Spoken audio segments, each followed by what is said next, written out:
দুইটা কালো পাথর। এই পাথরে একজন এসে দেখি সরিষার তেল মাখতেছে, আরেকজনের বাজেট একটু বেশি, ও এসে দুধ ঢাইলা দিছে। আরেকজন আরেকটু রিচ পয়সাওয়ালা আপনাদের মতো, ওই কি সরিষার তেল মাখবো, ওইসা ঘি মাখতেছে পাথরের মধ্যে। আমাদেরকে বলে এই একটু মোবাইল টোবাইল বের করছে, একটু ছবি টবি তুলি। ছবি তোলা নিষেধ, ধ্বংস হইয়া যাইবেন।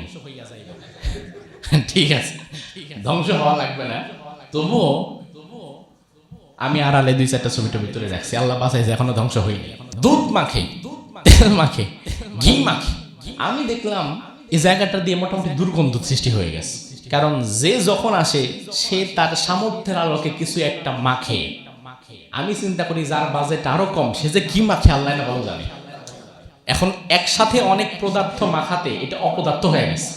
আরেক বান্দারে দেখলাম সে আসছে, তার কাছে মাখার কিছুই নাই। সে কি করবে? সে আয়সা এই পাথর চাটা শুরু করছে। আমার না থাকুক, অন্তত আমি চাইটা দিয়ে যাব। অবাক করা বিষয়। আবার ওইখানে আপনি এগুলা দেখে হাসতেও পারবেন না। খবরদার, হাসাও যাবে না, চুপচাপ হয়তো চাকতে হবে না তো দেখতে হবে। পাথরের পাশে ইতিহাস লেখা আছে।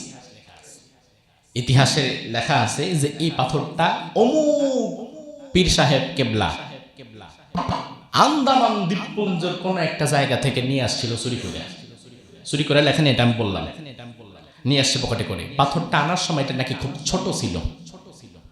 এখন মানুষের মনের আর্জি পূরণ করতে করতে আর গোনা টানতে টানতে এটা দিন দিন বড় হয়ে গেছে, এবং এই পাথরটা দিনকে দিন বড়ই হচ্ছে। পাথরের সাইজ এখন এতটুকু আছে, এতটুকু দেখে আসছে। আমি চিন্তা করলাম যে 17 বছরের এত গুনাহের পরেও তোমার সাইজ তুমি বাংলাদেশের চেয়ে বড় হয়ে যাওয়ার কথা, এখন এই সাইজ কেমনে থাকে? নাম রাখছে শরীয়তপুর, বেশরীয়তি কাজের কারখানা। মাহফিল রাতে, এর আগের দিন আমার মাহফিল ছিল কাছাকাছি, এই জন্য থেকে গেলাম, একদিনের জন্য ঢাকায় আসি নাই, 2টা মাহফিল ছিল একসাথে। পরের দিন সকালে এক মাদ্রাসার প্রিন্সিপাল আমাকে, এই যে উনিও ছিলেন সাথে, আর আমরা 3-4 জন ছিলাম, আমাদেরকে নিয়ে বললো যে আপনাদেরকে একটু দেখায় নিয়ে আসি। তো নিয়ে গেছে বিশাল বিশাল 2টা মাজারে। একটার নাম আজমির শরীফ না কি যেন লেখা দেখলাম। বিশাল একটা গেট বানাইছে, বিশাল আলিশান গেট। আমাকে বললো হুজুর খালি এই গেটটা বানাতে খরচ করছে 6 কোটি টাকা। আহারে আল্লাহর কাছে কি জবাব দিবি? অথচ ওই গেটের সামনে কাশতে কাশতে মরে যাচ্ছে, একটা কাশের ওষুধ কেনার টাকা নাই এমন বেটা ভিক্ষা করতেছে। তাকে 5 টাকা দেওয়ার মতো কেউ নাই, অথচ 6 কোটি টাকার গেট বানিয়েছে।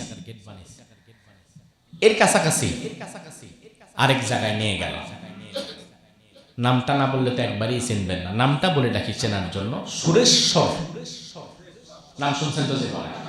আমি জীবনে কোনোদিন যাই নাই। গেলাম, যাওয়ার পরে দেখলাম মাশাআল্লাহ একসাথে অনেকগুলো মাজার। যাওয়ার পরে দেখলাম আমরা সর্বোচ্চ 10 থেকে 15 মিনিট ছিলাম। এর মধ্যে কিছু সার্কেস দেখা শুরু করলাম। এক একজন আসতেছে, সমানে সেজদা দিচ্ছে, মহিলা পুরুষ এসেই কোনো কথা নাই। ডানে একবার সেজদা, ঘুরে আবার বাম পাশে আরেক মাজার, বাম পাশে আরেকবার সেজদা, সামনে একটা সেজদা, পেছনে একটা সেজদা, সমানে সেজদা দিচ্ছে। আহারে কি বলবো। পাশে দেখি একটা কালো পাথর, হাজরে আসওয়াদ যেমন কালো, অমন 2টা বোধহয় 2টা কালো পাথর, 2টা কালো পাথর। এই পাথরে একজন এসে দেখি সরিষার তেল মাখতেছে, আরেকজনের বাজেট একটু বেশি, ও এসে দুধ ঢাইলা দিছে। আরেকজন আরেকটু রিচ পয়সাওয়ালা আপনাদের মতো, ওই কি সরিষার তেল মাখবো, ওইসা ঘি মাখতেছে পাথরের মধ্যে। আমাদেরকে বলে এই একটু মোবাইল টোবাইল বের করছে, একটু ছবি টবি তুলি। ছবি তোলা নিষেধ, ধ্বংস হইয়া যাইবেন। ঠিক আছে, ধ্বংস হওয়া লাগবে না, তবুও আমি আড়ালে 2-4টা ছবি টবি তুলে রাখছি, আল্লাহ বাঁচাইছে, এখনো ধ্বংস হয়নি। কারণ কিছুই না তুললে এখনো যদি কোনো মানুষ জুমার পরে ধরে, হুজুর আপনি মিথ্যা কথা বলছেন, আমি তারা কি বলে বুঝাবো? যে কয়দিন আছে অন্তত রাখি। দুধ মাখে, তেল মাখে, ঘি মাখে। আমি দেখলাম এই জায়গাটা দিয়ে মোটামুটি দুর্গন্ধ সৃষ্টি হয়ে গেছে। কারণ যে যখন আসে সে তার সামর্থ্যের আলোকে কিছু একটা মাখে। আমি চিন্তা করি যার বাজেট আরো কম সে যে কি মাখে আল্লাহ না ভালো জানে। এখন একসাথে অনেক পদার্থ মাখাতে এটা অপদার্থ হয়ে গেছে। আরেক বান্দারে দেখলাম সে আসছে, তার কাছে মাখার কিছুই নাই, সে কি করবে? সে আয়সা এই পাথর চাটা শুরু করছে। আমার না থাকুক অন্তত আমি চাইটা দিয়ে যাব। অবাক করা বিষয়। আবার ওইখানে আপনি এগুলা দেখে হাসতেও পারবেন না, খবরদার হাসাও যাবে না, চুপচাপ হয়তো চাকতে হবে না তো দেখতে হবে।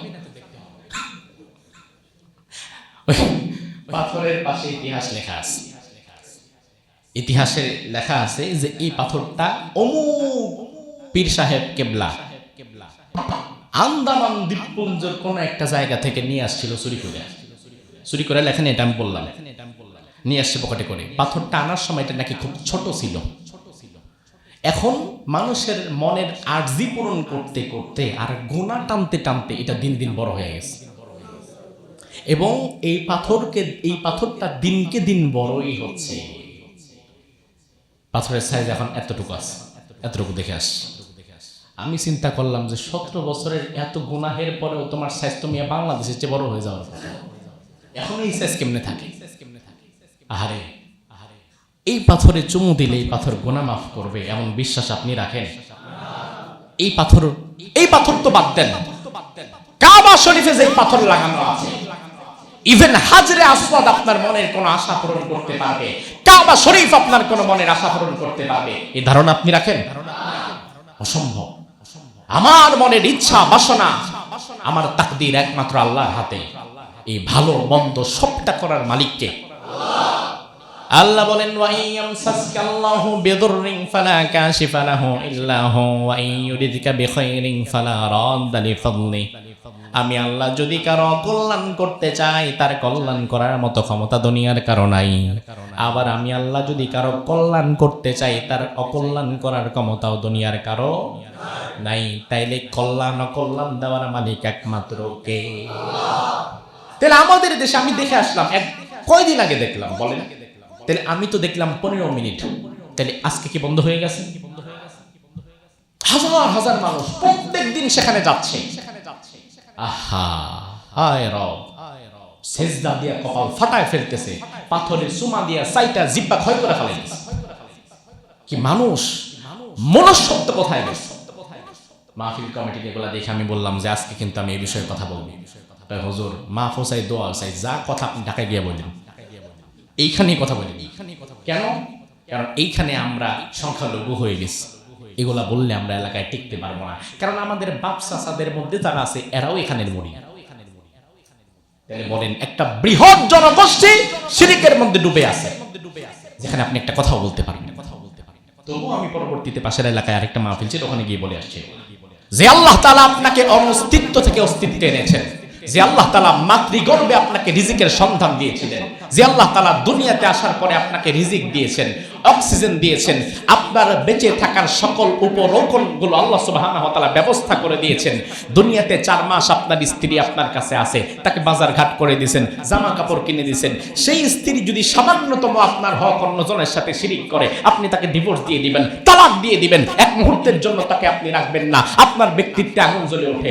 তাইলে যেই আল্লাহ আপনাকে অস্তিত্ব থেকে অস্তিত্ব এনে সব কিছুর ব্যবস্থা করে দিল, আপনি যখন সে আল্লাহর হকের ব্যাপারে শিরিক করেন, আপনি যখন মাজারে সেজদা করেন, আপনি যখন ভণ্ড পীরের কাছে গিয়ে সন্তান প্রার্থনা করেন, আপনি যখন রাজনৈতিক নেতার কাছে গিয়ে শিরিক করা শুরু করেন, তখন আল্লাহ তাআলার আরশ আজিম পর্যন্ত কেঁপে ওঠে, আল্লাহর অস্তিত্বে, আল্লাহর ব্যক্তিত্বে আগুন লেগে যায়। শিরিক তো আপনি মানেন না, আল্লাহ মানবে কেন? আপনি শিরিক সহ্য করেন না, আল্লাহ সহ্য করবে কেন? আল্লাহর কিসের ঠেকা? এজন্য শিরিক আপনি সহ্য করেন না যেমন, আল্লাহর ব্যক্তিত্ব তো আপনার ব্যক্তিত্বের চেয়ে আরো ভারী।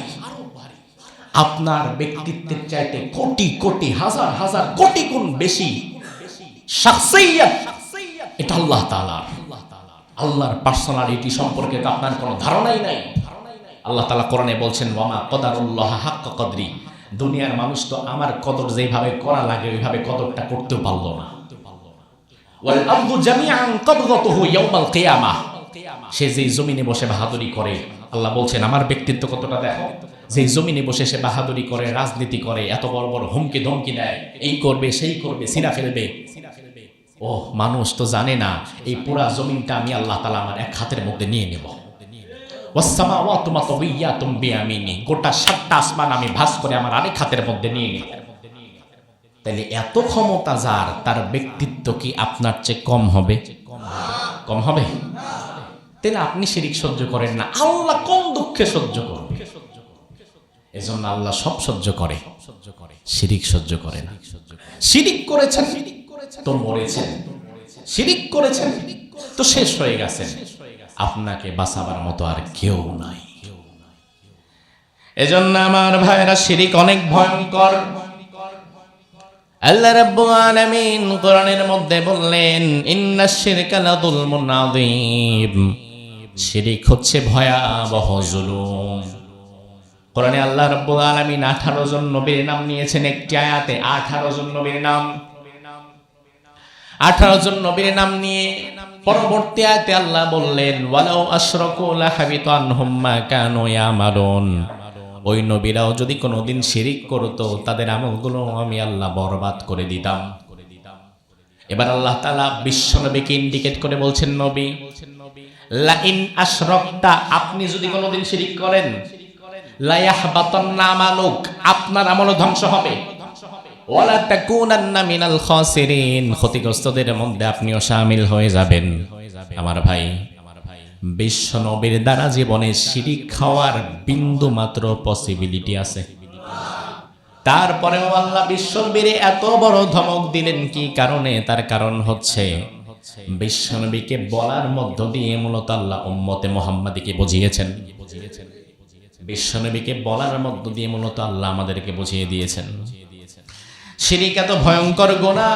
কোরআনে আল্লাহ বললেন, ইন্নাহু মাইয়ুশরিক বিল্লাহি ফাকাদ হারামাল্লাহু আলাইহিল জান্নাতা ওয়া মাওয়াহুন নার, নিশ্চয় কেউ যদি শিরিক করে, হারামাল্লাহু আলাইহিল জান্নাহ, আমি আল্লাহ জান্নাতের মালিক, আমি আল্লাহ তার জন্য জান্নাত হারাম করে দেই। জান্নাতের মালিক কে? জোরে বলেন। জান্নাতের মালিক আল্লাহ নিজেই যদি কারো জন্য জান্নাত হারাম করে দেয়, দুনিয়ার কোনো বাপের ক্ষমতা আছে নাকি আর জান্নাত দেওয়ার? আল্লাহ যদি কারো জন্য জান্নাত হারাম করেন, নবীর ক্ষমতা আছে জান্নাত দেওয়ার? আল্লাহ বললেন, আমি আল্লাহ শিরিক করলে জান্নাত হারাম করে দেই, জাহান্নামকে অবধারিত করে দেই। আরেক আয়াতে আল্লাহ বললেন, লা ইয়াগফিরু আন ইউশরাকা বিহি ওয়া ইয়াগফিরু মা দুনা যালিকা লিমান ইয়াশা, শিরিক করলে তার কোনো ক্ষমা নাই। আর শিরিক যদি না করে, অন্য যত বড় বড় গুনাহ সে করুক না কেন, আমি আল্লাহ চাইলে ওই বড় গুনাহও ক্ষমা করে দিতে পারি। আমার ভাই দেখেন, শাসন করা তো তারই সাজে, সোহাগ করে যে, খালি এক চেটিয়া পিটাই দিতে হইল না, এক চেটিয়া খালি ধমক দিলে তো হইল না। শিরিকের বিষয়ে আল্লাহ অনেক কঠোর, আবার বাকি অপরাধগুলোর বিষয়ে আল্লাহ শিথিল।